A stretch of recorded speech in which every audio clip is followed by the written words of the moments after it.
Kendrick Bourne from the San Francisco 49ers. You're watching the Niners All Day Show. What up, Bronze? What up, Dre? Let's get it, man. Yee!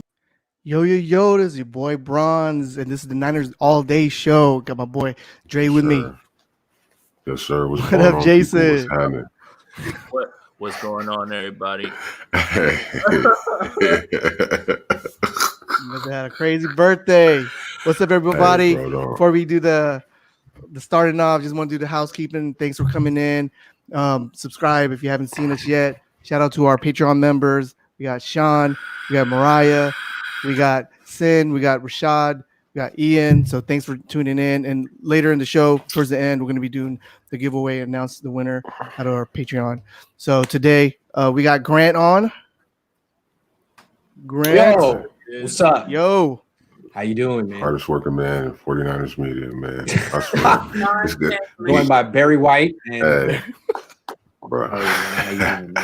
Bro, that Duce did it to me, bro. I'm not drinking for like the how next. old are you now? 23? 24? Nah, bro. 35, bro. 35? Congratulations. Yeah. Down here in Appreciate it, bro. Houston, that type of music, like they have a mixed show called Chop and Screw Sundays. And yeah, man, like I thought it was Sunday today. Yeah, bro. It was crazy yesterday, but I'm happy to be here with you guys, man. I appreciate all of the birthday wishes from all of the faithfuls. Thank you to all of the Patreons and all of the subscribers. Thank you to my bros, Bronze, Jason Aponte, and Grant. Man, everybody's made this platform so much more better. And I definitely appreciate all you guys, man. Dre's hungover, so we're gonna do our our best to speak as loudly as possible during the show. We're gonna step it up for you, Dre. We got you. Look, man, All right, bro.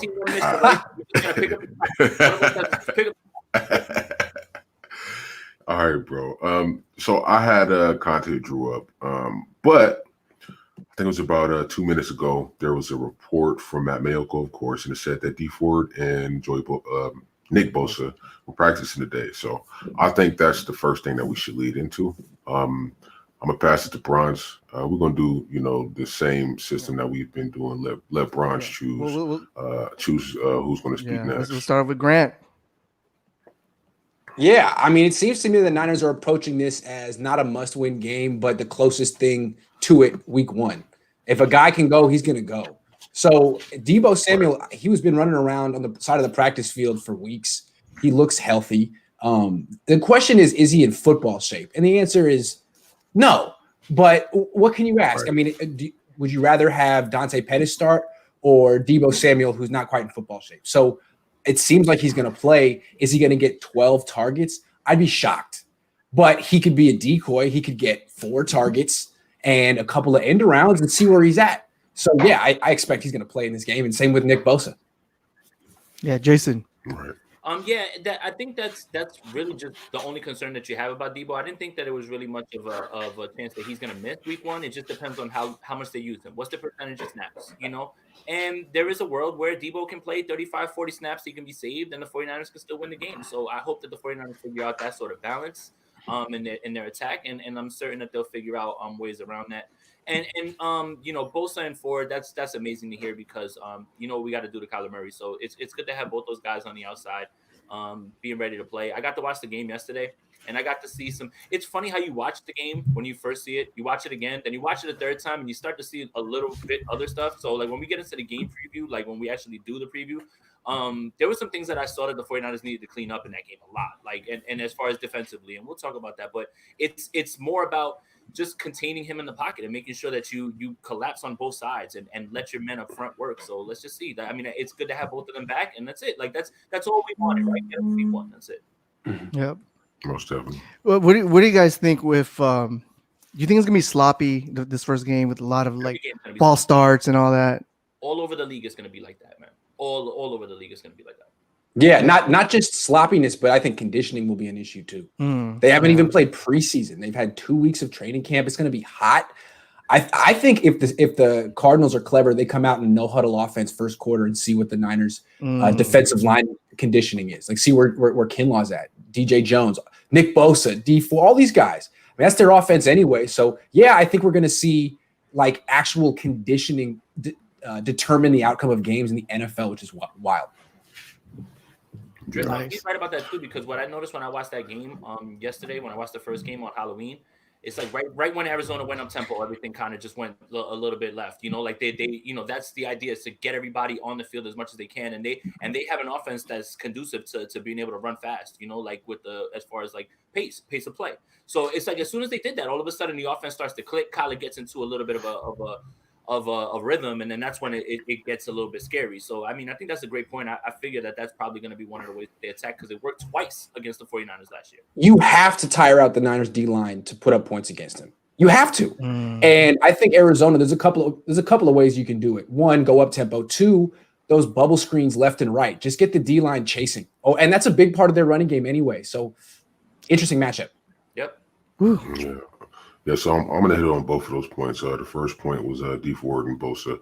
I'm just happy to hear that they're back at practice. That's very important to this defense, having those two edge guys back at practice. Being able to practice during the dress rehearsal, I think that's a huge advantage, because say if they're injured for the whole week and they come in the last day or two for dress rehearsals, you're not going 100%, right? So it's not really – come on, road boy. It's not really going to do the team any justice to have those guys for 1 or 2 days. But to know that they're going to get a full week of practice in for all the dress rehearsals for the Cardinals game is very important. The second point, do I think there will be some sloppiness, some uncalled for penalties? Yes. The first thing that happens when any athlete gets tired is they start to break down mentally. And what happens is all of the plans that you have, the preparations, your technique, everything just starts to break down. So, yeah, I think we'll see a few sloppy plays here and there. And as far as the strategy for the Cardinals, if you want to go up tempo, that's good. But if you get a few fourth downs and they're off the field within a minute or two, and the Niners have the ball in their hand, that spells trouble, right? And I think that could work for them, and I think it could really work against them. So we'll definitely come out and see what's going to happen. But I do agree with Grant and Jason. I do think that they're going to try to go up tempo, and we'll just see where our conditioning is. Also, they have a disadvantage also because DeAndre Hopkins has not been practicing. Right. I think he just came back to practice. So, it's not going to be all peaches and cream for them either. Right. So, also, if you know, like a lot of times, like starters don't play in the preseason anyway. I feel like the last 10 years, the first 4 weeks of the NFL season has kind of been sloppy anyway. It's kind of been like an extension preseason, and you start to see good football in October. So that's probably going to be right. Right. Yeah, provided that you're comfortable in the system and you've been there. I think that if we had a normal preseason, we would have definitely saw Hopkins in this preseason just because of the lack of continuity and trying to build that rapport. So, while it is something that I'll hang my hat on because it's definitely true. Everybody's making you just got a $2 tip for sounding like Barry White. That's fine. I'm gonna try to sound like Patrick Mahomes. Kermit the Frog. Shout out to Niner by Nature. Yeah, it's gonna be it's gonna be interesting to see how he is sounding like Trey the Truth. I like that. He sounded like Trey. Oh shoot! Kind of like Zero. Zero the Crooked. So I guess y'all gonna go in on me all day. Huh? That's what it is. Damn, I appreciate it. Hey man, so since we're talking about guys coming back to practice, there were a few guys who were activated, and I was kind of surprised with one of them. One was Richie James. Wasn't surprised by that, right? But I was surprised about Julian Taylor. I'm actually happy to see that Julian Taylor was activated. So we got two guys that could add some depth for this team, and they've been with this team for 2 or 3 years, so that adds some more better in depth to the wide receivers and to the defensive line, right? Let's go around in a circle. And see, how does everybody feel about these two guys being activated?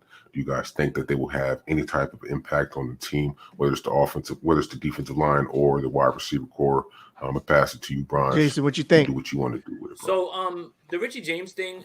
When I made my wide receiver prediction, when I wrote for WebZone, I wrote that it was going to be Tavon Austin, provided that Tavon Austin was actually healthy and Richie James was right. Once that changed, it's immediately a swap. It's the same exact players, the same exact plan that they had for both of them, right? So, James is going to be his normal self as far as return game. Again, the reason that a lot of these guys didn't get put right on the 53 is based on continuity, right? Like it's hard for you to bring guys in, especially at this point, because they have to learn the system. You want guys that at least for the first few weeks you can just set and forget because everybody's familiar with the system. When it comes to Julian Taylor, this team is taking an approach of it's not going to be Kinlaw to just replace Buckner. It's going to be everybody. Everybody's going to have to be here. So it's good. It's good to see him play, and be on the roster and everything as well, because I didn't expect it either. So all we need is we need to have fresh legs coming in and out, and Julian Taylor and Gibbons and all those guys like that. That's going to be a big help and a big way to start replacing Buckner. It's not going to be a 1-for-1 like plug and play. We talked about this a million times, but it's going to be all those guys, and I'm happy to hear that we have that depth back. Grant. Right. I've always liked Julian Taylor. He's a nice depth piece, but I have something I need to say about Richie James Jr. He's better than Dante Pettis. Everyone's been talking all offseason like Dante Pettis, we're pulling for him. He's doing better. Good for Dante. Richie James is better. It's the same thing on defense. Like everyone's pulling for Solomon Thomas, like, hey, Solomon's making strides. Come on, buddy. And it's true. He is. But Kevin Givens is better. Like, let's call it what it is. Just because Richie James Jr. wasn't a second-round pick doesn't mean this guy doesn't deserve a shot. He's got like 15 catches in his career. He's averaging 20 yards a touch. Give him the ball. Enough of this. He's only a returner. I think he's a better receiver than he is a returner. As a returner, he's all right. He's not bad. As a receiver, I think he's explosive. He needs opportunities. We've seen enough from Pettis. Like, slow down there. Let Richie James Jr. shine because he's made plays. Man, I'm glad. I'm glad I didn't wear my Pettis jersey today. I was waiting for him to have a good game. Nothing against Dante Pettis. Anyway. Like Richie James has been better. Man, yeah, most definitely. And it's funny that you say that, bro, because if you look at his stats from last year, he had 6 receptions for 165 yards. That's 26.5 a reception. What were Pettis' numbers? Right. I don't know, but I know they weren't like that. He averaged like 9 Pettis yards. had more touchdowns. Don't do that. Sorry. Yeah, Pettis of course had more touchdowns, but no. What I'm saying is like Richie's numbers he didn't have that much receptions, but to have 165 on 6 receptions, that's pretty big, right? So I would have thought that they would have tried to get him involved a little bit more. He's earned a bigger role. The fact that Dante Pettis most definitely in his way, it's like, okay, he's definitely earned some more targets. Come on, nothing against Dante, but it's supposed to be you earn it. Richie has. Yeah, most Who caught the first touchdown? Most definitely. Richie. Oh yeah, against Tampa Bay, right? Up the sideline. Yeah, I remember that. And then what I noticed too, now that you're saying it, you're kind of jogging my memory, because when I was watching the Arizona game last night, I said, look at Richie James. He's on the field. Like, he's actually outside. Like, there's one play in particular, the dragon concept that I showed you guys. Remember when we were talking about the pass concepts? Richie James on the outside, and Emmanuel Sanders was in the slot there, and Debo's there, and Kittle like falls back into the backfield, but the 49ers have shown confidence. He was using the Ravens game. He's the one who sprang Raheem Mostert's touchdown because he blocks inside right there at the right spot, and Mostert slips behind him. Yeah. Good call. Yeah, good call. Definitely. You're making me realize, right? Like I almost had Richie James just pegged as a return guy, but kind of when you do the math and you start to see, they trust him in this big Baltimore game to be out there to block. And he played when he was on the field. And remember, I hate to go back to it, the Arizona game, when they needed a big play, they ran the pinball screen right back to him. And that's where him and Tavon Austin, for me, felt repetitive on the roster because they felt the same guy. But I get the argument that Richie's ready for more. Yeah. I mean, I think he earns it. He earned it. But we've always been talking about Richie James. Like, does he have the full – is he grasping the concept of, the plays – that's what we're always talking about, throughout the year. Like, why hasn't him been getting, more play time?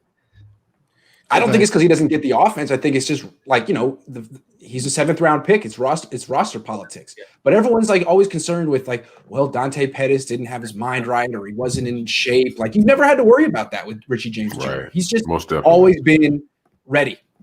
Most definitely. And draft capital kind of precedes people, right? So like they say you traded up to get Pettis. You got to make that work. A 7th rounder does not put pressure on that. Good point. Yeah, that's what it is. That's really what it is. Yeah. All right, man. Let's get into the next subject. So we thought that it was just going to be, getting down to the 53, slash 55 man roster. And that wasn't the case. There was a lot of restructures. There were a few guys who were released who are actually going to save some money. The first big one, we all know who it is. It's D Ford. Saved $9.5 million. Then Tom Compton with his trash. I was hoping that he was going to get cut, but he didn't get cut, right? I was hoping that he was going to get cut. I swear, bro. I was hoping that Tom Compton was going to get cut. But they saved his bacon. He was supposed to get $2.7 million, and they switched it to $1.05 million, right? So he's getting $1,050,000 basically, or $1,005,000 or something like that. Also, what's up with it, Nick? Also, when you talk about guys like who's the guy that Joe Walker? They signed him to a $1.5 million contract. By cutting him, John Lynch also saved the team $600,000. So, they created a lot of cap space within, like a 10-hour span. And I was surprised to see that. There was somebody who put out a tweet. Vincent Frank, and we'll talk about that clown later. He ended up blocking me on Twitter. But he's a clown. He's a clown. I'm gonna go in on Vincent Frank. Don't worry. We're gonna see all the tweets and everything. God. He's a clown. But so when all of this happened, it started to pique my interest, and I literally thought that, okay, what player we're gonna make, right? And nothing happened. And this clown, Vincent Frank, he added to that by saying there was going to be a trade that happened before 4 p.m. that the Niners were going to announce. Obviously, that was a lie. I called my guy Grant. He was like, "Yeah, bro, I haven't heard nothing like that. I don't know what this guy's talking about, right?" So, you know what I mean. And then I think he was talking about that rumor that Matt Barrows was talking about, Ahkello Witherspoon. And then John Lynch came out and said that we weren't even the ones trying to trade him. We were just getting calls, but no, we were never actively shopping Ahkello Witherspoon. So it's possible that Vincent Frank had a source, or it's possible that he read Barrows' report and took a guess. I don't know. Right. Yeah. Trying to break a story and make yourself look good. He said his report was that they might make a move. That's not a report, by the way. Right. Yeah, that's not a report. Like I might jump off a bridge, you know what I'm saying? But I don't know. Yeah. I don't know yet. I might jump off the bridge. I don't know. Figure it out. Yeah, right. So so do you guys think that we're clearing space to make some moves happen this year before the offseason and let some of that money go into the next season? Or do you guys feel like there's more of a chance that we're going to make a mid-season trade to try to push the team over the hump a little bit? Grant. And I think they're in a position where they can do either one. They can potentially trade for they could trade for AJ Green if they needed to. They theoretically have the cap space. Don't get me excited like that. You just stop saying. You're right. I don't know the Bengals will want to, but there's a chance they'll be 1-7 at the trade deadline, and they'll be like, well, "Let's do it." If the Niners have something to offer them, so their options are open. They could go for Green. They could go for someone who's half the price of Green, and then roll some of the cap over for next year. There's all kind of moves they could do. So yeah, I would say so. Most definitely. That boy's spitting. Yes, absolutely. That's it right there. Yeah. I think that's what's beautiful about this. Either extensions are coming or they can sit around and wait for the midseason trade. The good news is now you have options. Before you had no options. Yeah. Right. John Lynch used my line when the bill comes, with the group. Oh man, I don't have cash on me, man. So to be able to do things like this and be able to say, you know what? If we want to make a midseason move like they did for Emmanuel Sanders to help fortify this team, or if you want to make extensions, it's good to have those options. And Grant nailed it. That's it. I don't even know what I added on to that. And what's nice about waiting to the trade deadline to make your all-in move as opposed to doing it during training camp is by then you really know your team. Yeah. You think you know your team in training camp, you don't. Right. And then by week 7, you know exactly what your weaknesses are, and you can ask yourself, is this weakness such a problem that it'll prevent me from winning a Super Bowl? And the Niners felt last year their wide receivers were. They're too young, they're too inexperienced, we can't depend on them in big games like that. So they got Emmanuel Sanders. They'll know by week 6 this year, and they'll make the right move. Yeah, man. Yeah. Also, go ahead, Jason. Real quick, this has to do with week 1. So some news just came through about Kenyon Drake out of the boot. He says it's no concern. He'll be ready to go for week 1. So we got a plan for Kenyon Drake this time too. You know how many yards per carry Kenyon Drake averaged against the Niners last season? last season? 5.7. I just watched the game. I just watched it, and it was like 10-7, 5, 10, 7, 7, 7. Yeah. Like every time he touched the ball. Every time. So I got a lot to say about that match. It's gonna be. I can't wait for that game. It's gonna be a great game. It's so Yeah, intriguing. well, 7 days. Like it's like watching the game again. I'm just like, oh my god! Like so, like you remember, Kyle Juszczyk didn't play in that game. It's all about who's available at those times. That also swings the games one way or the other. This one I really can't wait to like get it. Remember, Kittle got hurt in the first game. He took the knee to the helmet. And played he played on one leg. Kittle played on one leg. Both tackles were not there.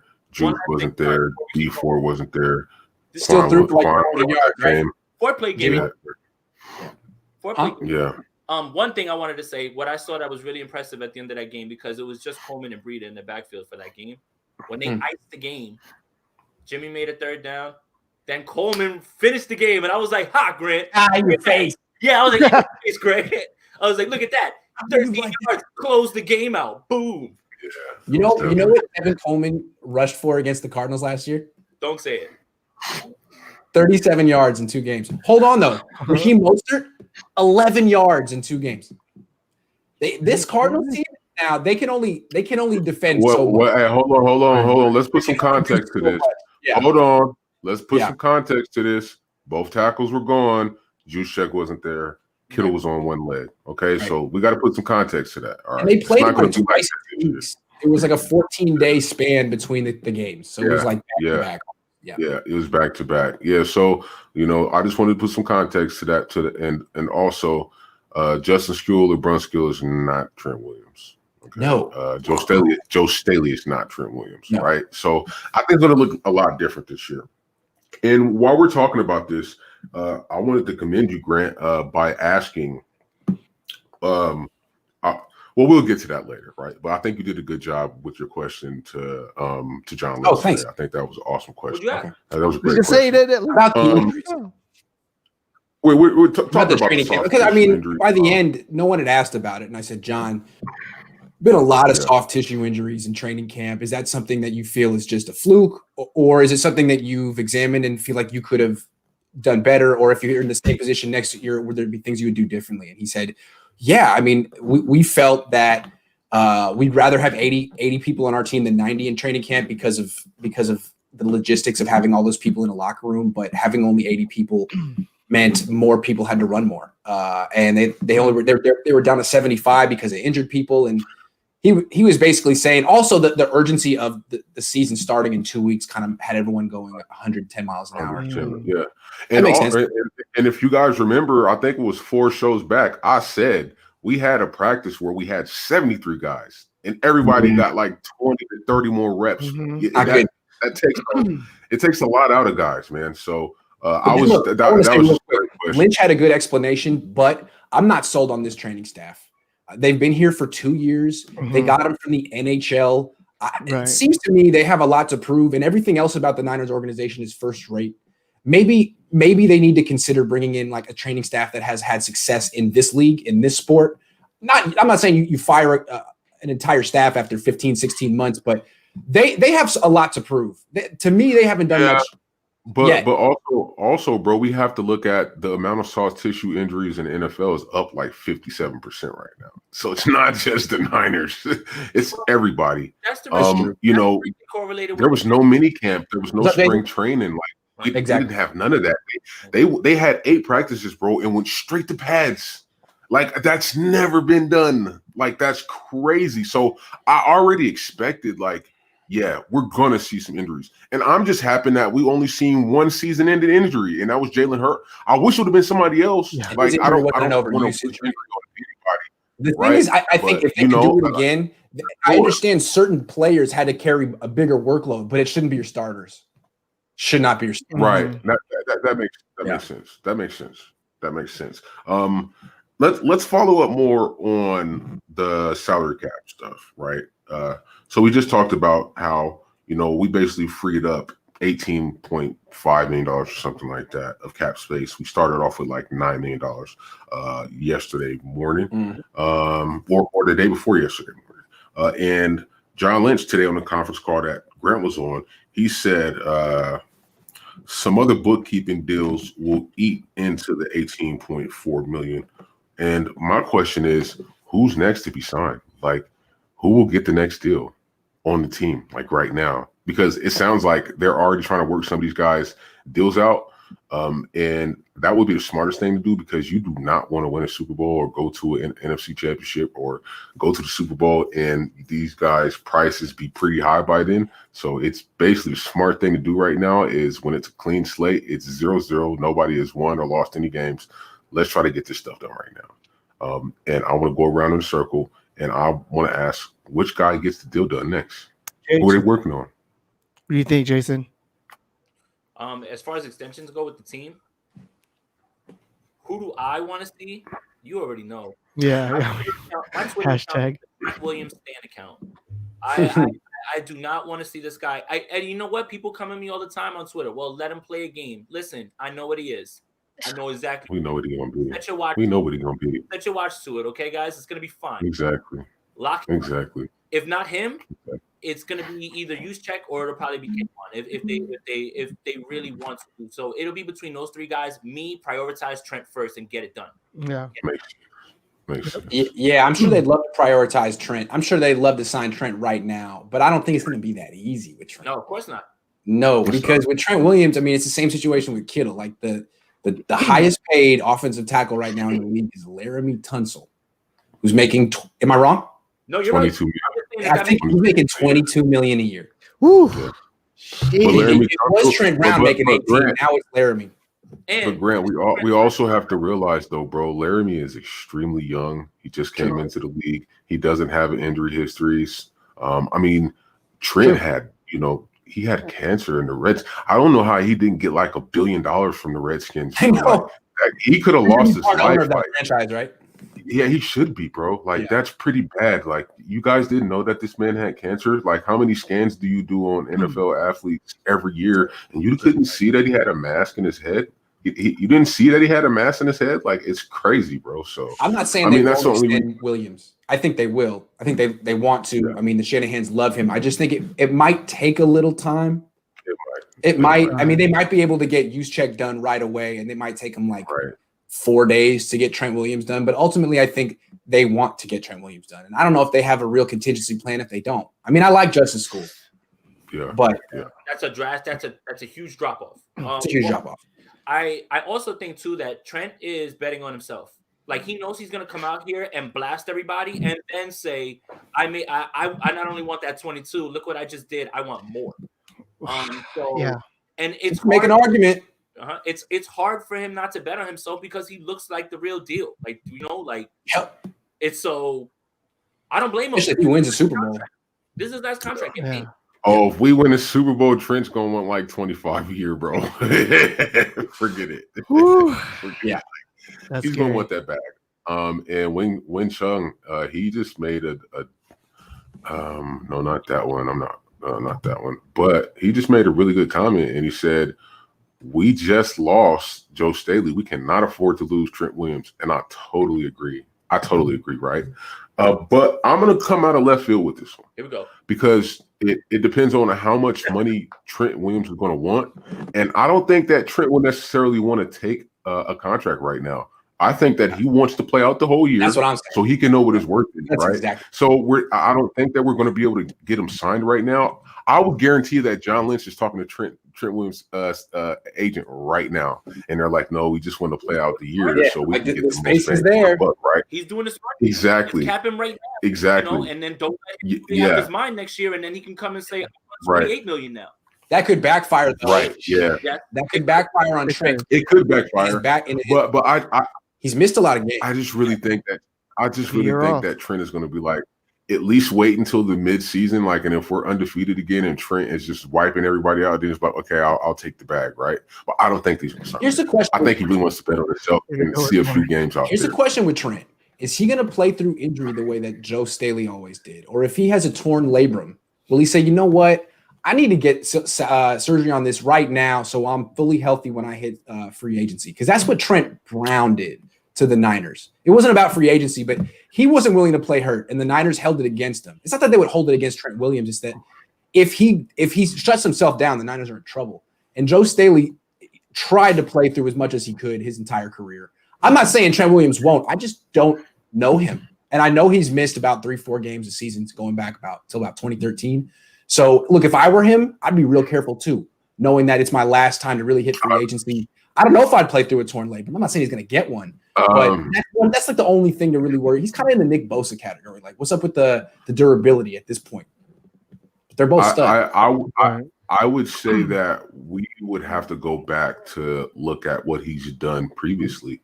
I mean, the man played on one leg and went to the Super Bowl, Grant. He dislocated his kneecap and it was wiggling around all in his knee, bro. Like there's an interview where he actually Trent Williams where he dislocated his kneecap and they couldn't pop it back in place in his left leg. So he played with that the whole season and he sat out only 3 games and still went to a Super Bowl. He still went to the Pro Bowl. Yeah. Yeah. When did they go? No, I said Pro Bowl, bro. Oh, Pro Bowl. Pro. Gotcha. Yeah, he still went to a Pro Bowl. All right, that's good. That's good to know. I don't know his background that much. So, yeah. So he's played through injury, but I'm gonna go out of left field with this one, and I'm gonna say that if there's a deal that they want to get done right now before it gets too expensive, I say that it's Fred Warner, because Fred is going to get expensive. I think this is going to be his best season. I think he's going to make it known that he's clearly the best middle linebacker in the league this year. That's what I feel like Fred Warner's going to do, right? And Quan already got 54. Fred's going to get like 60. Like I just think that's a deal we want to get done like right now. Just go ahead and get it done so it's not too expensive.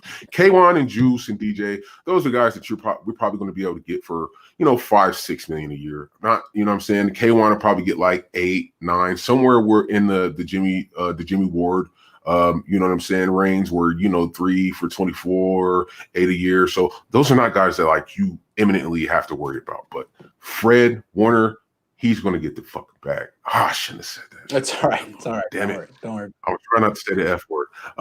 But I think that, that's a guy that that if anything they'll try to get done is get Fred out of the way. We know that Trent's going to take some time. He's probably going to want to bet on himself. We know that DJ, K1, and Juice, those guys, will be able to get those guys for a good price, right? And they love this franchise. But Fred, he's going to get expensive. Unless they say, well, we still got another year or 2 with Fred, we're going to hold off. But man, if he goes out and he has an all-pro Pro Bowl season, that price is going to skyrocket. And you're going to see something like George Kittle again, where people are going to panic. They're going to think that he's going to wait till free agency. All these stories are going to come out. And I just don't want to go through another one of those. This season waiting for George Kittle was extremely hard because of all of the press and all of the hashtag pay George Kittle. I just don't want to go through that again. I don't. Jason. And Fred Warner's homegrown. Hashtag pay Trent Williams. Yeah. Let's get started. I'm gonna be bugging you all the rest of the year. Bro, I don't. I just. It was just so stressful to see it every day. Yeah, it was just so stressful to see it every day. So I kind of went out of left field with that one. Bronze, I want to hear who you think that is possibly going to get a contract next. Man, I really don't know, but you talking about that makes me flashbacks of the secondary, the DBs, right? Like there's gonna be a bunch of them. There's gonna be free agents next season. That gets me worried. Right. So Sherman. Yeah, well, right. I mean that would be. I think that's too. Like that's a good point, Bronze, about Sherman, right? Yeah. Sherman has done so much for us, right? He completely bet on himself. Everybody remember when he took that contract? Everybody was like, killing him for it. But he didn't. Changed the way that these defenders are smart. Like he's smart. He's changed the way guys look. But it comes to a point like when is it a point where it's like, okay, man, either you're gonna move to safety or we can't pay you what you probably deserve at this point because of your age at this point, right? So like I have a question for Grant, like backing off that. With all these restructurings, why haven't they restructured Jimmy? Maybe Jimmy didn't want to. I would imagine they approached Jimmy and said, Jimmy, we'd like to restructure your contract, and maybe they couldn't agree to that. I'm sure they asked him. I'm good. Hell, like they restructured everybody, bro, and Jimmy's the only one who didn't get restructured. Who'd they restructure? Guys with no leverage. Right. Yeah. Tom Compton, D Ford. D Ford knows he's a year away from getting cut. If things go bad. Right. So Jimmy Garoppolo doesn't. he should be asking for more money. If they win the Super Bowl this year, it's going to go the other way. Like, not like, let me give some money back to you. That's what Jared Goff has to do. Jimmy could be asking for a raise soon. So, no, Right, yeah. he's not going to do that solid. I mean, I guess Tom Brady did stuff like that for the Patriots, but Because he understood we don't even know what the real entire relationship is like between Kyle and Jimmy. I mean, we don't know. So I think I'm not sure that Jimmy would be. No, I mean, clearly he didn't. He's not. He didn't do that favor for the Niners. Maybe he will eventually, but he's not going to do that yet. I know what he's talking about, though, Trey. He's not even trying to stir the pot. Honestly, if They were flirting with Tom Brady this offseason. Now you want me to give you some money back? Nah, no, not only that, not happening. Not only that, he's right. Not only that, but like Kyle always is like so like, yeah, Salty. you know, he did well. Yeah. You know, Yeah.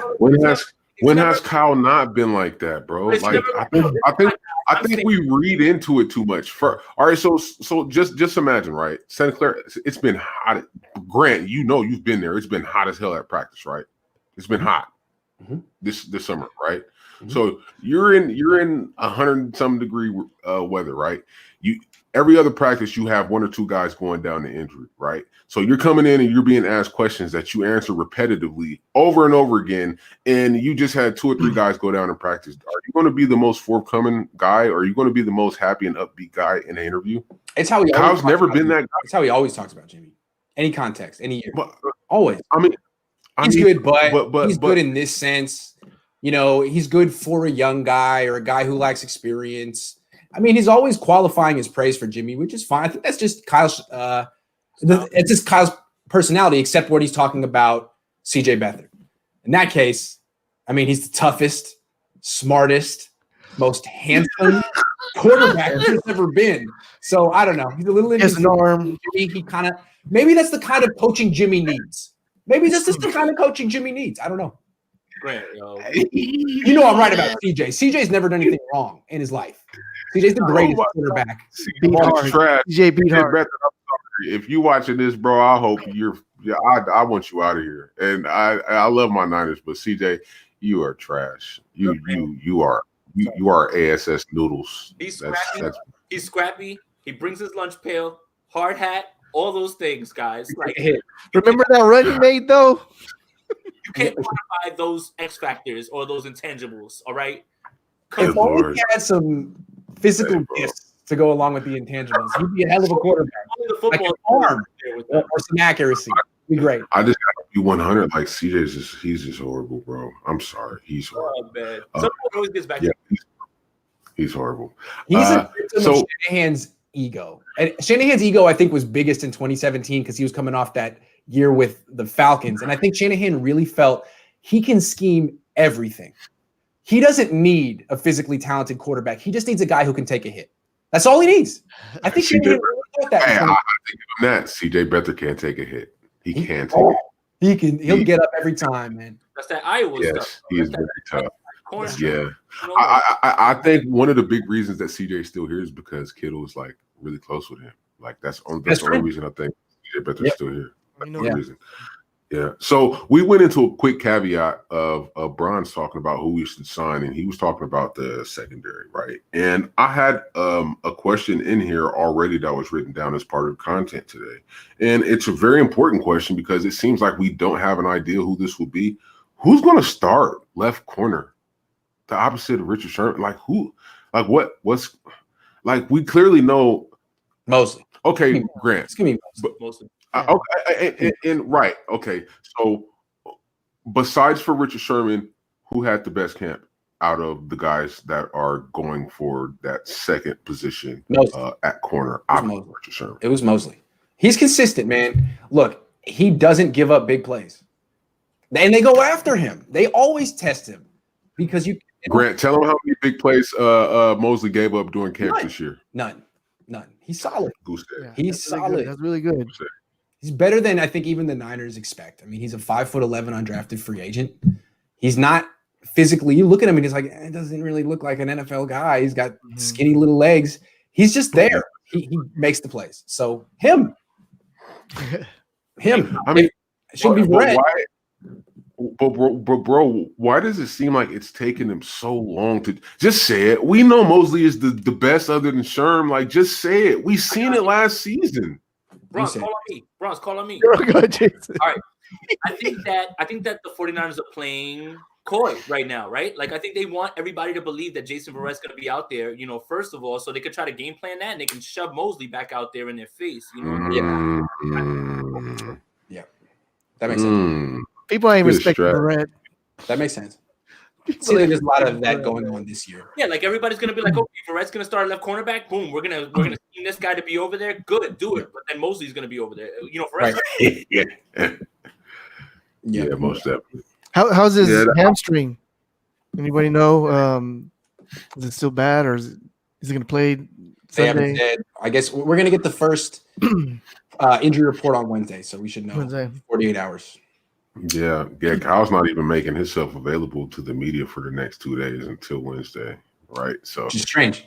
everything's under wraps. He doesn't want to Under give wraps. anything away. Nothing. It's a serious game. There's a lot at stake. They are not messing around. I love that about the NFL. Yep. In baseball, like the first game of the opening day is cool. Everyone likes opening day, but the result of the game doesn't matter at all. In football, it's like, if you lose the first game, then the next game is absolutely must win. Because if you start off 0-2, then the odds of you making even the playoffs are like 8% historically. Right. I love that. Right. Woo! And division. Yes. And that's it. Like, this is gonna go a long way. Like if the Cardinals do what Grant and I expect, they're not gonna be last place this year. No, their offense, they have a lot of firepower, man. Right.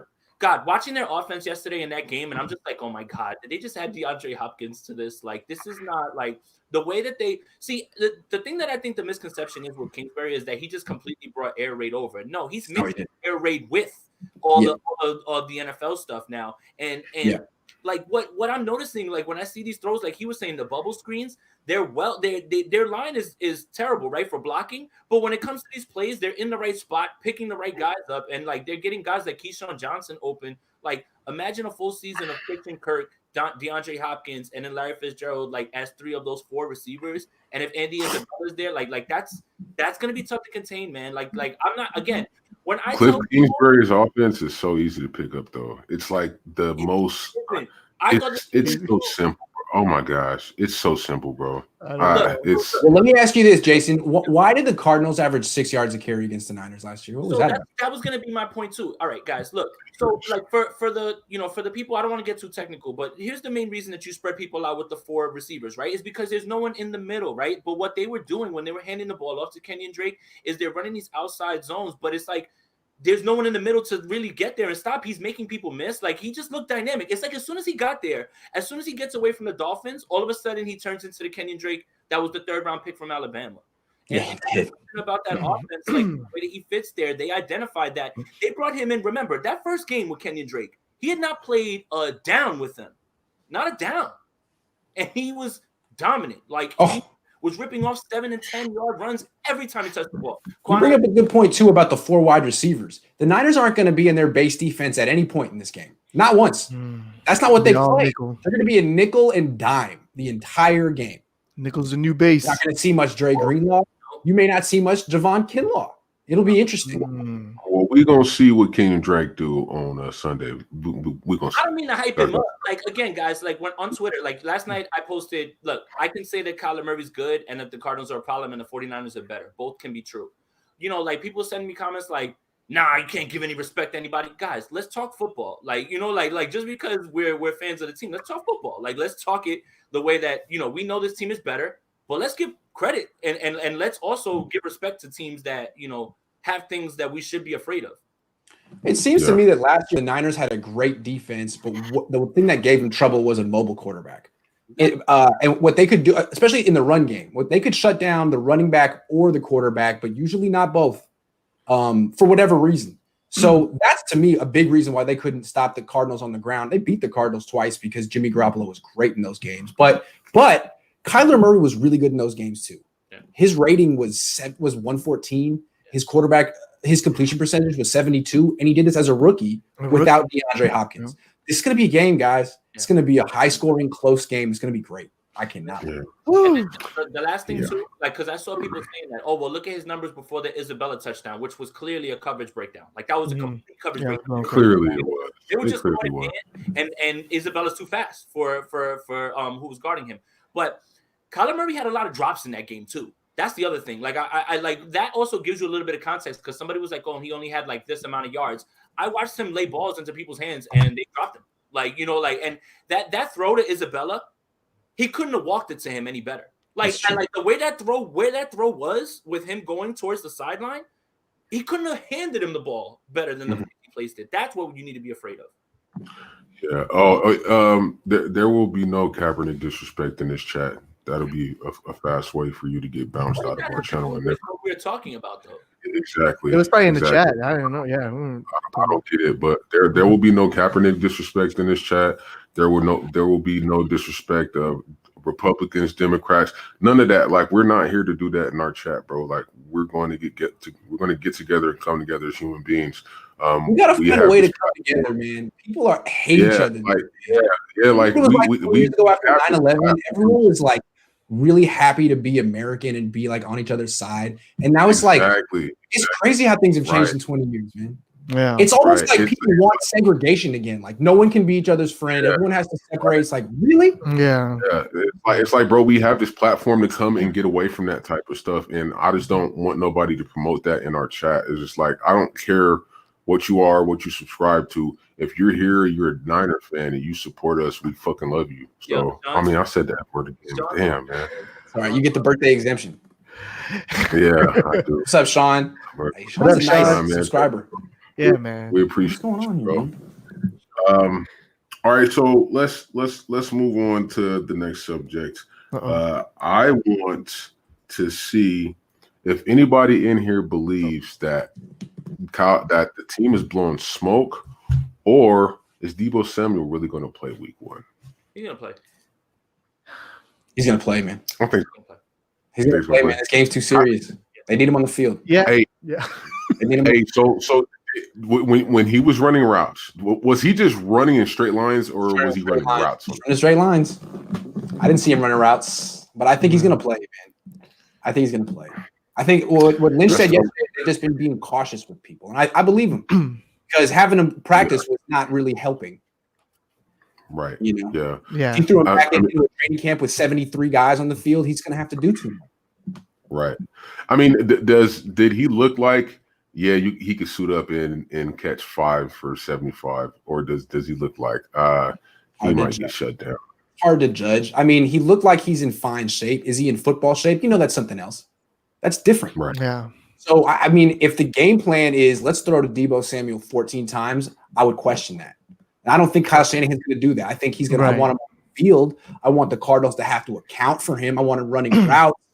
But I would be surprised if he got more than 6 touches, but who knows?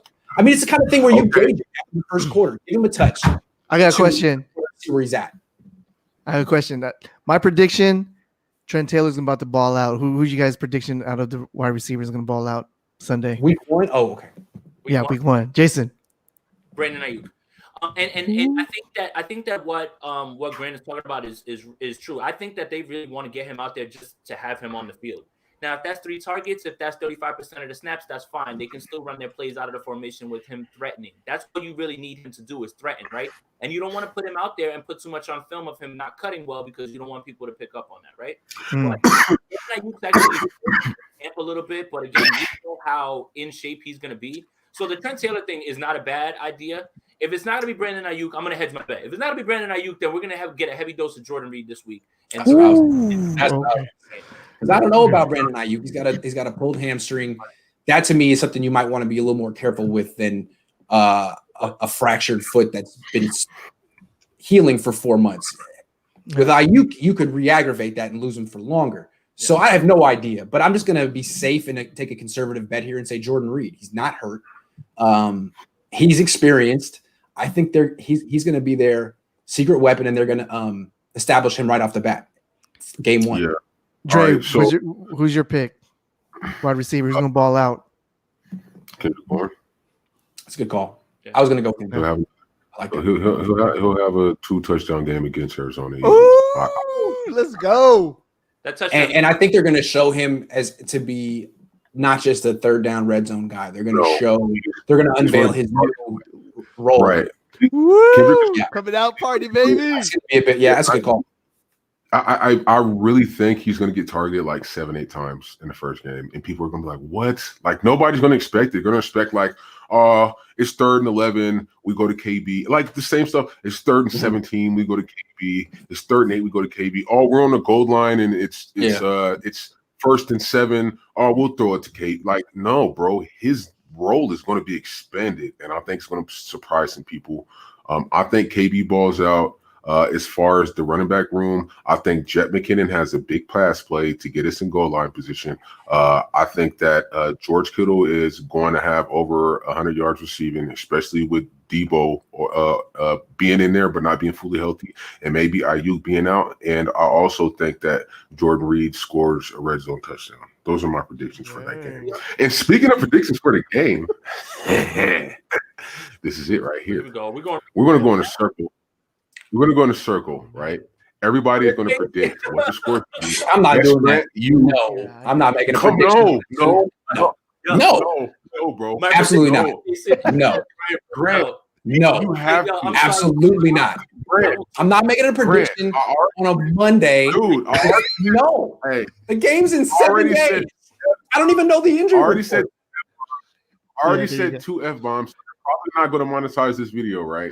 You at least have to give honest assessment of the game. Nope. Hey, the farthest I went was Trent Taylor too. So you gotta look. You can't just blow your wad on a Monday, man. You gotta flog the Dolphins.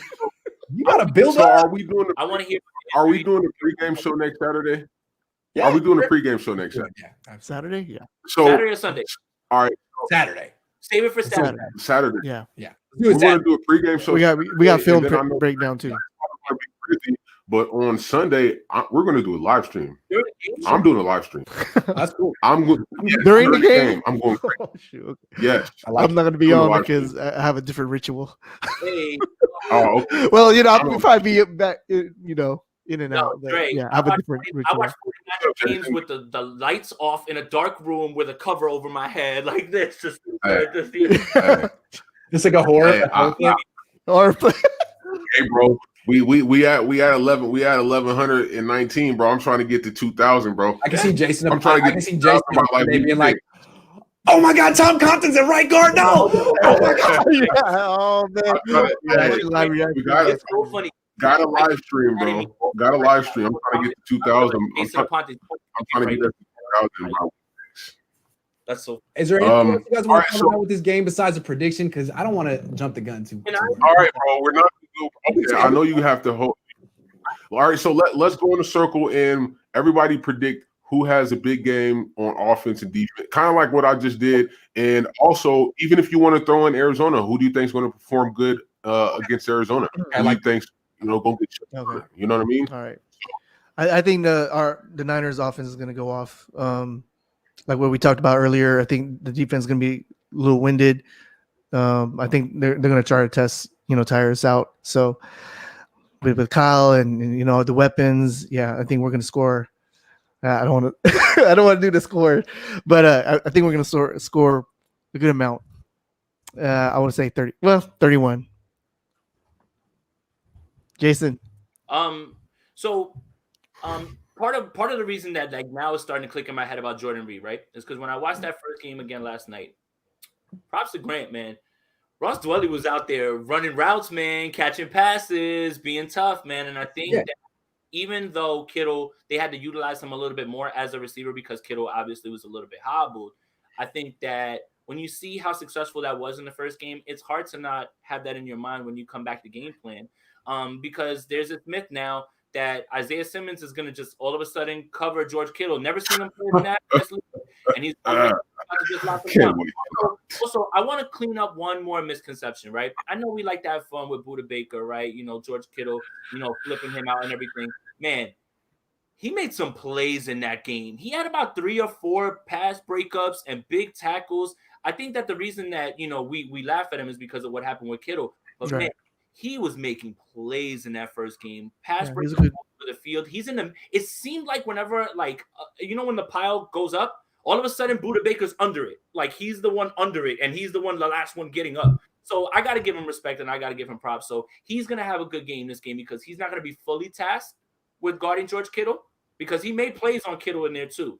But Jordan Reed, this now is starting to click in my head a lot more because, again, up to speed, and they don't have to use him crazy as far as snaps. They'll use him selectively in the red zone, and that's what they were doing with Ross Dwelly, man. And Ross Dwelly had a good game in that game too.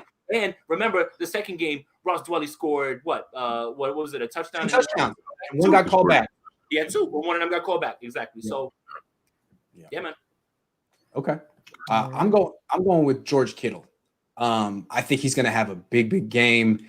They just gave him $15 million or more in a signing bonus. I think they don't have deep. They may have Deebo Samuel, but they not have like the Deebo that they had at the end of last season. Right. I think they're going to need Kittle to step up, and I think you're going to see Kyle have like 101 ways to get Kittle the ball. And what this game is going to look like, what I expect, a higher scoring version of the game against the Falcons last year, where every drive is Kittle, and then the next drive is Hopkins, the way it was with Julio Jones. And I think one thing that will be interesting is that was effective against the Niners last year because you could just put Julio Jones on the left side of your offense or in the slot and guarantee that he's not going to go. Well, Sherman wasn't even playing in that game. Nope. So that you didn't have to worry about that. It's still, even if Sherman plays, you can get your wide receiver away from him. What I saw this year in training camp is that Sherman's starting to follow receivers. Really? He'll be on the right, he'll be on the left. And I think they're anticipating like, no, you can't get Hopkins away from us. Sherman should be able to cover Hopkins. Hopkins isn't fast. So that's a good matchup for Sherman. And wherever Hopkins goes, I think you're going to see Sherman go with him, especially on third down. I want to see that. Yeah. All right. So Sherman needs to have a big game, actually, for them to win. Sherman needs to play well. Right. He usually rises to the occasion.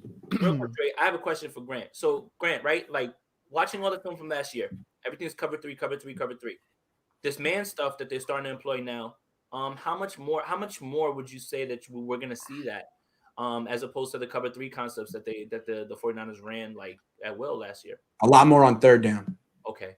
A lot more on third. I think on first down, you'll still see the traditional defense. But when it's time, like, for example, 3rd and 15, I don't think you're going to be seeing them play like a lot of vanilla cover three anymore, as they freaking shouldn't, right? I mean, the Ravens don't. When the Ravens are in 3rd and 10, it's zero blitz. Let's go. We're gonna get that ball out of the quarterback's hand immediately, and then make the tackle. So I think it's just a shift in philosophy. Third down. Okay. All right, man. So I'm gonna break down how I think the game's gonna go. Like I said, I think Kendrick Bourne is going to get 7 to 8 targets. We're going to see that expanded role for him coming into his contract year. I think that George Kittle has a pretty damn good day. I believe that Jordan Reed will score a red zone touchdown. I believe that Jared McKinnon will score. Well, not necessarily score, but I think he'll have a big play receiving out of the backfield, going down the field. I expect Trent Williams to dominate Chandler Jones so bad that he plays on the other side of the game against Michael Winston for the rest of the game. Trent Williams is going to come out and show you guys who've been talking all that Chandler Jones is. I am looking. Well, look, hey, you heard what Bernie Sanders said on Players Club. Blue, you ain't nothing. All you do is spin records. That's what he gonna do to Chandler Jones. Dre, also, reference, but you threw me off in the beginning because you said Bernie Sanders. I was like, Bernie Sanders? I was like, wait, we just said Bernie Mac. Bernie Mac, my bad. You said Bernie Sanders, like, wow, again, he's picking features. Wow. Hey guys, I gotta go. The Niners are gonna have some media availability in a minute. All right, send me that video right, as soon as you can, so I can post these today. All right, bro. Thanks, Bronze. Hey, good to see you guys. Good to see you, Jason. Right, hey, this week, let's do what we didn't do last week. Wednesday. Okay. Wednesday. All right, man. Saturday. Wednesday? Yeah. All right. Because I can't do it Thursday. All right, so Thursday's the game. Well, that's good. We got a show. We did Monday, which is today. We got a show coming Wednesday. We'll do show predict. We'll do. I think you're talking about his podcast, right? You're talking about yeah, that's something different. Oh, he's talking about he's talking about the podcast. Yeah. Last week, but he got caught up, his job. So I wasn't mad, but yeah, he said this week. Yeah. Man, I think What's the schedule? Yeah. Yeah, talk about that, Dre. Like, talk about what we're gonna be doing this week, and we're Yeah. me and Bronze Yeah.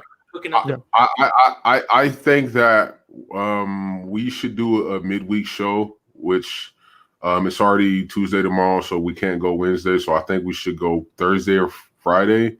Also Saturday, we just agreed to doing a pregame show Saturday. And I want to live stream the game on Sunday. Because I just feel like there's only one other platform that I know out there that streams the games, and that's Rumble, right? And I feel like there's a lot of fans out there, and we've created some of our own fan base. James Earl Jones, oh, good luck. I feel like we've created our own little fan base to where they might want to watch a live stream with us. And also, this is a caveat, and this is going to be a gift that I'm going to give to the fans. For all of you fans that live out of the market, I have links to every single game this year, right? So if you come to our live stream, I'm going to post a link to where you can watch the game. If you're out of market. I don't know about that, though, Dre. It might be a thing. Talk about that, Dre. Might be a copyright thing. Huh? We gotta Might talk get about flagged on that. Yes, sir. Yes, sir. We might get flagged on that. Yeah. Sure. I did something like that last year. I got flagged. Let's flagged. we'll interact with our guys on Twitter, and we'll let you know. Like, we can send that other ways. Yeah. Oh, okay. All right. My bad. Real quick, Sean. I guess if Sean missed it, but Dre is Dre's birthday. It was Dre's birthday yesterday. He got too turned up, and he's recovering. That's why his voice sounds like that. I thought there was something wrong with the yard stream or something. The internet connection was too slow or something. I was tripping out. It took a minute for me to get used to Dre's voice. Now that he's gotten through the show a little bit, I think he sounds more like Morgan Freeman now than he does. Hey man, says I was on Duce last night. That's all Dre. Yeah, so Dre, I think the format, like the safest way, is how like Rombo does it. Like he talks about the game, but not showing it or whatever. We're not going to show the game because we just got monetized. We're not trying to mess that up. Exactly. But at the same time, I want to do a live stream, and I also want to be able to give people something for them coming to our show. If you're if you are out of market, I still want to figure out a way for the people who support us to be able to visualize that themselves at home. Right. It's super easy, honestly. That's the way that I consume all my football content, like realistically. So like if anybody wants to reach out to any of us, like just like Twitter, send a quick DM, say like got a link, and right. And every name that you see underneath our visualizations right now is our Twitter name. So anybody out there can reach out to us on Twitter, and that way we could all watch the game together, and we could be on the live stream, and we can interact, and we could talk crap, and we could do all of that. You know what I'm saying? The only thing is too, like say like if we were both watching it, there's like lags. Like through like every viewers, there's like there's different lags. You guys, so it'd be confusing. Something before me, and I'm gonna be like, what? Exactly. Yeah. I mean, is there? Well, you know what you do, Dre? Here's what you do. Let's put a poll up on Twitter. Let's put a poll up. Everybody who follows us on Twitter, right? We'll put a poll up. Do you guys want to see us do a live stream? Do you guys want to see us do something right after the game? Like immediately, like get right to it after the game's over. Or both. Like whatever. Or both, So the three options would be, what would you like to see? And I think that we have like most of the people that talk to me on Twitter are from this anyway. So I think that they can tell us what they want to see if that's how you want to run it, Dre. Yeah, most definitely. Yeah, that's a good idea.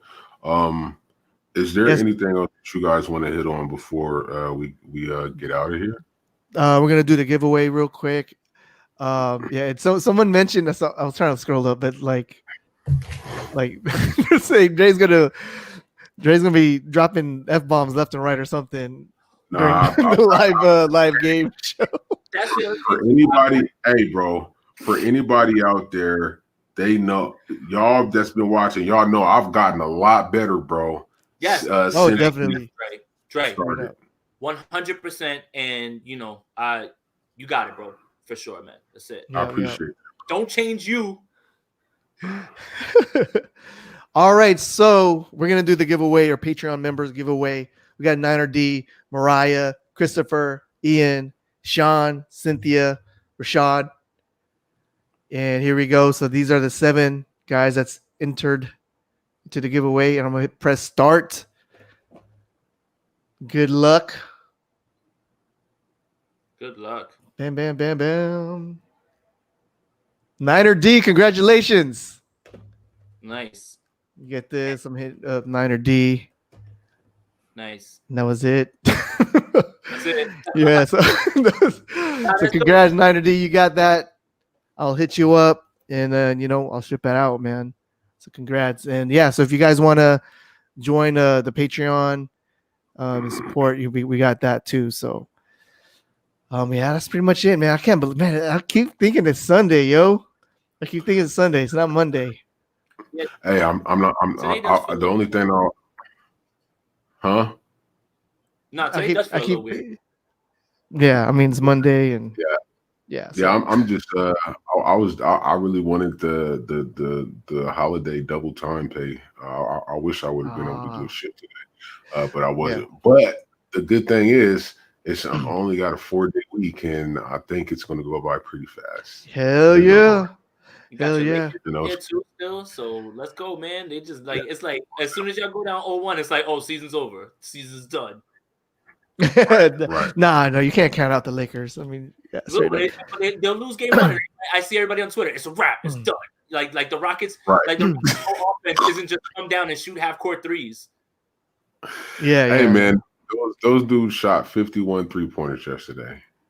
Dang. They shot 51 3-pointers and they made 20. If you make 25 3-pointers, you should win a game. So that just gave me a lot of confidence. Who's their coach? Yeah. Mike D'Antoni has no defense, no offense. It's as soon as you get across the line, shoot it and get back on defense. Yeah. It's like it doesn't matter how many you take. You just try to make some of them. Jason, what's your ritual for the games for game day? Ritual? Like you guys know, the fantasy football thing is huge for me. Like, I'm in the middle of a draft right now. I got a few more that go on. So football, it starts with Red Zone, and then one game on another TV. And then when the 49ers come on, the big TV gets the Niners game, and then I cut to Red Zone. When the Niners are on, I really don't pay attention to Red Zone, like honestly, because unfortunately, I got to cut out fantasy football leagues because I have basically every single player, so it doesn't affect me one way or other. Honestly, right now I'm in 40 leagues.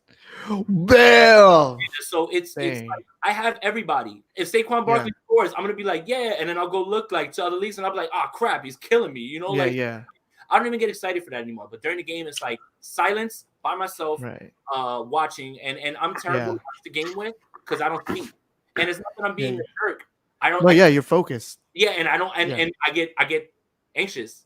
Like at the end of games, like I just sit like and I don't even like move. Like I just be like right. I don't want people to think I'm weird. Like, yo, he's sitting there, like he look like he's like hurting right now. Like I don't want people to see. Yeah. I'm like that too, man. I'm kind of solo watching it. Yeah. I mean, like the Super Bowl, man. My wife threw a damn Super Bowl party. I'm like, no, I don't want people coming to my house. No. It's everybody's coming already. Oh, F it.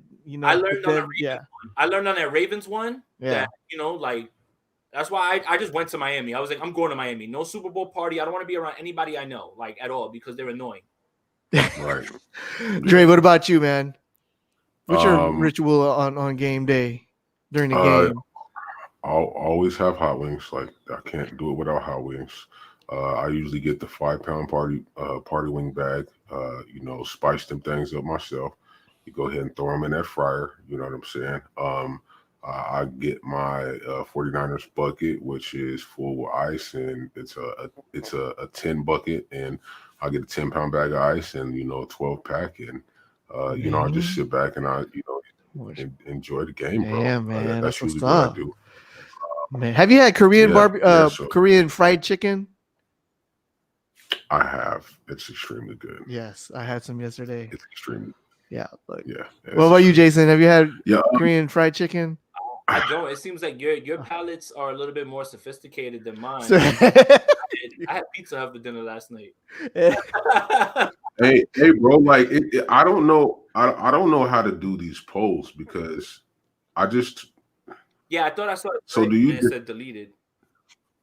Yeah, I mean, do you just put the question and then tweet? Because like I put the question and then I put yes or no for the choices, and then you can't choose nothing. It just says what I.